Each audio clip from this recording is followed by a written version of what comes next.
মুছলমানক গৰু খালেহে যে মুছলমান হ'ব তেনেকুৱা কথা নহয়। তেওঁলোকে মূল্য বৃদ্ধিৰ ৰাজনীতিটো চাম কাটিবৰ কাৰণে এইটো এটা ষড়যন্ত্ৰ কৰি হিন্দু মুছলিমৰ বিষবাস্প বিয়পোৱাৰ এটা ষড়যন্ত্ৰ কৰিছে। গতিকে সেই ষড়যন্ত্ৰত সমগ্ৰ অসমৰ মুছলমান মানুহ একত্ৰিত হ'ব, দৰকাৰ হ'লে গণ আন্দোলন হ'ব।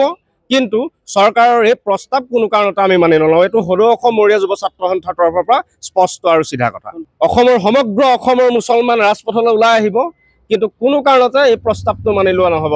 আমি কি খাম, কি পিন্ধিম, ক'ত থাকিম, সেইটো আমাৰ ব্যক্তি স্বাধীনতা। হয়, গো মাংসক লৈ বিতৰ্ক অব্যাহত আছে। ৰাজনৈতিক নেতা, মন্ত্ৰী, বিধায়কসকলেও এই সন্দৰ্ভত নিজৰ নিজৰ প্ৰতিক্ৰিয়া প্ৰকাশ কৰিছে।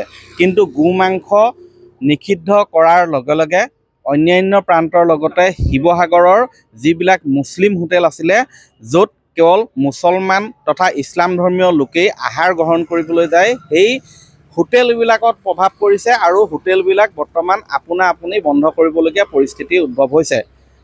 যদিও শিৱসাগৰ জিলা প্ৰশাসনলৈ এই মুহূৰ্তত আনুষ্ঠানিকভাৱে কোনো নিৰ্দেশনা অহা নাই, কিন্তু মুখ্যমন্ত্ৰীয়ে ঘোষণা কৰাৰ পিছৰ পৰা শিৱসাগৰৰ হোটেল যিবিলাক মুছলিম হোটেল আছে, সেই মুছলিম হোটেলবিলাকত বৰ্তমান তলা ওলমাৰ দৰে পৰিৱেশৰ সূচনা হৈছে।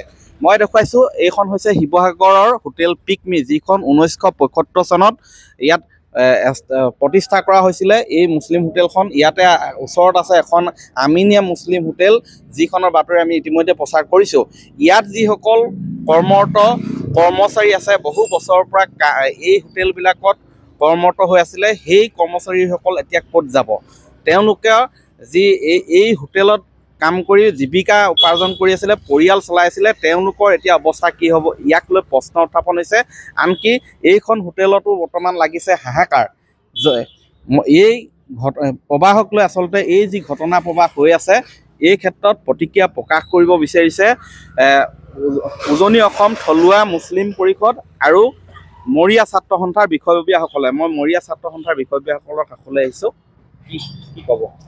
আচলতে হিমন্ত বিশ্ব শৰ্মাৰ নেতৃত্বাধীন চৰকাৰখনে যি গো মাংস হোটেলত বন্ধ কৰাৰ যিটো ব্যৱস্থা কৰিছে, ৰাজহুৱা স্থানত গো মাংস খাব নোৱাৰিব ৰাজহুৱা অনুষ্ঠান প্ৰতিষ্ঠানত, তেওঁলোকে আগতে এইটো কৰি দেখুৱাওক য'ত গৰুৰ চিণ্ডিকেট চলি আছে। শিৱসাগৰৰ দুখন পশুধন বজাৰ আছে, আপোনালোকে দেখিছে, ৰাজমাই বজাৰ আৰু দিচাংমুখৰ পশুধন বজাৰ। এই দুখন বজাৰৰ পৰা দৈনিক সৰাবহ হয় গৰু। গতিকে কোনো নীতি নিয়ম নমনাকৈ, নীতি নিয়ম আইন নমনাকৈ তেওঁলোকে এটা ব্যাগুম বিভাগে বিজেপি গভৰ্ণমেণ্টৰ লগত থকা এচাম নেতা পালি নেতাই তেওঁলোকে এটা ৰমৰমীয়া ব্যৱসায় কৰি আছে। গতিকে এই ব্যৱসায়টো বন্ধ কৰক প্ৰথমে। আৰু দ্বিতীয় কথাটো হ'ল কি, অতি দুৰ্ভাগ্যজনক কথা যে অশোক স্তম্ভ আচলতে ক'ত ব্যৱহাৰ হয়। আমাৰ ওচৰত তথ্য আছে, প্ৰয়োজন সাপেক্ষে আমি তথ্য দাখিল কৰিম। তেওঁলোকে ৰচিদত, গৰু বিক্ৰী কৰা ৰচিদত অশোক স্তম্ভ ব্যৱহাৰ কৰি পেলাই তেওঁলোকে বেপাৰ কৰি আছে। এতিয়া কথা হ'ল কি, আমাৰ যিটো আমি তেওঁলোকক স্বাগতম জনাম, যদি তেওঁলোকে চিণ্ডিকেট ৰাজটো যদি তেওঁলোকে নোহোৱা কৰিব পাৰে, তেতিয়া মুছলমানে গৰু নাখায়। গৰু খাব লাগিব বুলি কোৰাণে কোৱা নাই। মুছলমানক গৰু খালেহে যে মুছলমান হ'ব তেনেকুৱা কথা নহয়। তেওঁলোকে মূল্য বৃদ্ধিৰ ৰাজনীতিটো চাম কাটিবৰ কাৰণে এইটো এটা ষড়যন্ত্ৰ কৰি হিন্দু মুছলিমৰ বিষবাস্প বিয়পোৱাৰ এটা ষড়যন্ত্ৰ কৰিছে। গতিকে সেই ষড়যন্ত্ৰত সমগ্ৰ অসমৰ মুছলমান মানুহ একত্ৰিত হ'ব, দৰকাৰ হ'লে গণ আন্দোলন হ'ব।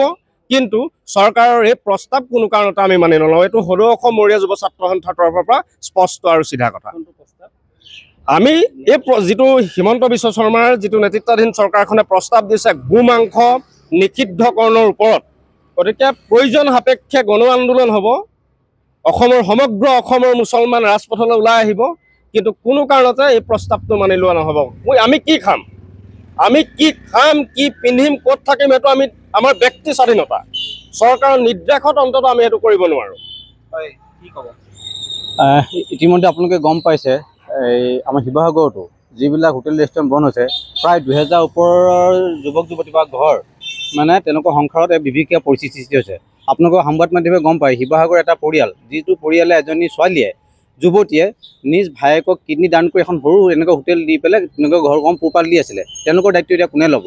আচৰিত কথা, তেওঁলোকে যি ভাৰতবৰ্ষৰ পৰা গোটেই পৃথিৱীৰ ভিতৰত ভাৰতবৰ্ষৰ গৰু ৰপ্তানি হায়েষ্ট হয় আৰু ইয়াত যিখিনি ব্যক্তি আছে সকলো হিন্দু মানুহ হয় বা বেলেগ বেলেগ কমিউনিটিৰ মানুহ হয় তেওঁলোকে মুছলিম কোম্পানীৰ নাম দি এনেকুৱা ব্যৱহাৰ কৰিছে এই ক্ষেত্ৰত চৰকাৰ কিয় নিমাত এই ক্ষেত্ৰত কেন্দ্ৰত বিজেপি নেতৃত্বাধীন চৰকাৰ ইয়াত চৰকাৰ ইলেকশ্যনৰ আগত তেওঁলোকে কোনো এটা মাত নামাতিলে এইটো এটা পঞ্চায়ত ইলেকশ্যন আহিছে তাৰ বটনি পাৰ কৰিবলৈ এনেকুৱা এটা কৰিছে আৰু মই ভাবোঁ বিশেষকৈ আৰু এটা আমাৰ সন্দেহ আছে বিশেষকৈ নতুন যিটো গাইডলাইন দিছে চৰকাৰে ৰেচন কাৰ্ডৰ ক্ষেত্ৰত 5জন মানুহ থাকিলে ৰেচন কাৰ্ড পাব এইফালে চৰকাৰে কৈছে তোমালোকৰ দুটা 4টা 5টা মানুহ হ'লে যদি ৰেচন কাৰ্ড দিয়ে যিসকল নতুন ৰেচন কাৰ্ড দিছে তেওঁলোকৰ প্ৰায় 20 লাখ মানুহ নাম কৰ্তন হ'ব যে সেইখিনি ঢাকিবৰ কাৰণে এনেকুৱা এটা হিন্দু মুছলমানৰ ৰাজনীতি কৰিছে বুলি সন্দেহ হৈছে সেইকাৰণে মাননীয় মুখ্যমন্ত্ৰীক অনুৰোধ জনাইছোঁ এই ক্ষেত্ৰত পুনৰ বিবেচনা কৰক আচৰিত কথা আমি সৰু সুৰা মিলাদ এখনো যদি পাতোঁ কাৰোবাৰ আকিকা দিবলৈ হ'বলৈ হয় আমাৰ নাম যেতিয়া ৰাখিব লগা হয় এটা জব কৰা হয় সেই ক্ষেত্ৰতো বাধা দিছে আমি কি খাম কি নাখাম সেইটো আমি নিজে থিয়া কৰিম এই ক্ষেত্ৰত যদি এই প্ৰস্তাৱটো তেওঁলোকে যদি বাতিল নকৰে আমি আইনী সাহায্য ল'বলৈ বাধ্য হ'ম হয় এই যি প্ৰস্তাৱ আচলতে ঘোষণা কৰিছে